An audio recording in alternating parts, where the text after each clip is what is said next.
Alors, la naturopathie, on attend souvent des mots comme médecine parallèle, parfois même charlatanisme. C'est un sujet qui est souvent, disons, mal compris. Pour essayer d'y voir un peu plus clair, on va faire quelque chose de simple. On va remonter à la source. On va plonger directement dans les écrits de l'un de ses pères fondateurs en France, Pierre Valentin Marcheseau, et on va voir que sa vision de la santé, eh bien, elle pourrait bien surprendre. Et ça commence fort, parce que c'est Marcheseau lui-même qui met les pieds dans le plat. La naturopathie, c'est une médecine parallèle? Non, non pas. Voilà, d'entrée de jeu, il casse l'idée la plus répandue. Alors, la question se pose tout de suite, si ce n'est pas ça, de quoi parle-t-on vraiment? Alors, pour explorer sa pensée, on va suivre un petit parcours en 5 étapes. On va voir pourquoi il dit que ce n'est pas une médecine, mais plutôt une philosophie de vie. On parlera du fameux grand nettoyage du corps, qui est vraiment au cœur de sa méthode, et puis on verra la place, parfois assez étonnante, qu'il donne en naturopathe, notamment par rapport aux médecins. Allez, c'est parti pour le premier point, et c'est vraiment la base, la clé pour comprendre tout le reste. On va regarder sa propre définition de la naturopathie. La voilà sa définition. Une forme de vie qui permet de rester en bonne santé à l'aide des agents naturels. Le mot super important ici, ce n'est pas soigner, c'est rester. Rester en bonne santé. Pour Marcheseau, l'idée, ce n'est pas d'intervenir pour guérir une maladie, non. C'est plutôt un art de vivre, quelque chose de préventif. Un peu comme un mode d'emploi pour garder sa vitalité au jour le jour, simplement avec les éléments que la nature nous donne. Ok, un art de vivre, d'accord. Mais ça repose sur quoi exactement? Des idées un peu ésotériques? Eh bien, pas du tout. Pour Marcheseau, tout ça est ancré dans des lois physiologiques hyper concrètes. Des lois de la vie, en fait, qu'on a juste un peu tendance à oublier. Et là, il nous ramène vraiment à l'essentiel, c'est-à-dire à des choses qui peuvent paraître toutes bêtes, mais qu'on a tendance à zapper. Avoir assez d'oxygène, aller à la selle tous les jours, avoir une colonne vertébrale droite, des trucs de base quoi. Pour lui, le but du naturopathe, ce n'est pas de s'attaquer à un symptôme précis, non, c'est d'optimiser le fonctionnement global de la machine humaine, juste en respectant ses règles du jeu. D'accord, mais concrètement, comment on fait pour améliorer tout ça? Eh bien, on arrive maintenant au cœur du réacteur de sa méthode, le fameux concept du grand nettoyage du corps. Et pour expliquer ça, il utilise une analogie qui est d'une simplicité redoutable. Il dit, quand vous balayez votre pièce, il n'y a qu'une seule façon de le faire. Prendre la poussière avec un balai et de l'envoyer par les fenêtres et les portes. Pour lui, le corps, c'est comme une maison. Avant de penser à mettre des jolis rideaux, il faut d'abord s'assurer qu'elle est propre. Et la première chose à faire, c'est de sortir les poubelles. Mais c'est quoi cette poussière dans notre corps? Alors là, Marcheseau utilise 2 termes un peu à lui, les cols et les cristaux. Bon, derrière ces noms un peu imagés, l'idée est toute simple. Ce sont juste les déchets normaux que notre corps produit en fonctionnant. Un peu comme la suie qui s'accumule dans une cheminée, quoi. Et donc, pour lui, la clé de la vitalité, c'est de s'assurer que toute cette suie est bien évacuée. Et pour évacuer ces déchets, justement, il faut des portes et des fenêtres. Notre corps en a. Marcheseau en identifie 4 principales, qu'il appelle les émonctoires.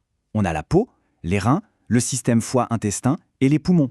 Toute la stratégie, en fait, c'est de s'assurer que ces 4 voies de sortie sont bien ouvertes et qu'elles font leur boulot correctement. Bon, maintenant qu'on a vu un peu le quoi et le comment selon lui, il y a une question qui devient hyper importante. Quelle est la place du naturopathe dans tout ça? Surtout par rapport à la médecine classique, la médecine conventionnelle. Et ça, c'est vraiment la question. C'est ce qui permet de définir les limites de son métier. Et pour y répondre, Marcheseau, fidèle à son style, va utiliser 2 autres analogies. Et on va voir qu'elles sont très parlantes. Premier cas de figure, l'avant. L'analogie, c'est celle de la voiture. Le naturopathe ici, ce serait un peu comme le moniteur d'auto-école. Son boulot, c'est d'apprendre à bien conduire sa voiture, son corps, pour éviter de tomber en panne. Et donc pour éviter d'aller voir le mécanicien, c'est-à-dire le médecin. C'est purement préventif. Deuxième cas de figure, l'après. Là, l'analogie, c'est celle des pompiers. Imaginez un incendie. Les pompiers arrivent, ils éteignent le feu, ça c'est l'intervention médicale. Mais une fois qu'ils sont partis, la maison est en désordre, tout est sens dessus-dessous, le corps est affaibli, eh bien le naturopathe il arrive à ce moment-là, pour aider à tout nettoyer, à reconstruire, à remettre les meubles en place. C'est un rôle de réparation, de remise en état. Et ce qui est super important de comprendre, c'est que Marcheseau insiste vraiment sur des frontières très claires. Le naturopathe n'est pas un médecin, il ne fait pas de diagnostic, il ne touche pas, il n'interfère jamais avec un traitement médical. Son domaine à lui, c'est l'hygiène de vie, soit avant la crise, soit après la crise. Mais attendez, ce n'est pas tout. Parce que Marcheseau, il imagine une 3e possibilité. Un rôle qui n'est ni avant, ni après, mais pendant. Un rôle de collaboration. Et là, son analogie est vraiment puissante. C'est celle d'un pays en guerre. La maladie, c'est le champ de bataille. La médecine, elle, est sur le front. Elle se bat contre l'ennemi, directement. Et pendant ce temps-là, que fait la naturopathie? Elle s'occupe de l'arrière. Elle s'assure que les parties saines du corps, les civiles si on veut, continuent de bien fonctionner, d'être bien nourries, pour soutenir l'effort de guerre global. Et cette citation résume tout ça parfaitement. Il faut lutter contre la partie malade et collaborer pour la partie saine. Ce n'est donc pas une opposition, c'est une complémentarité.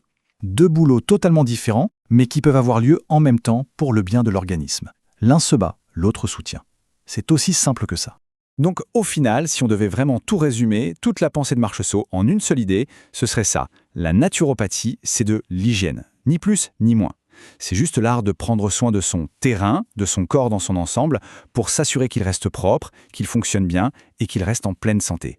Et on va finir avec cette question qui est peut-être la plus importante au fond. Elle résume parfaitement l'espace que Marcheseau a voulu créer pour la naturopathie. Si la médecine se bat contre la maladie, qui, au juste, s'occupe de la santé? C'est-à-dire de l'entretenir, de la cultiver au quotidien. C'est une réflexion qui, même aujourd'hui, reste tout à fait pertinente.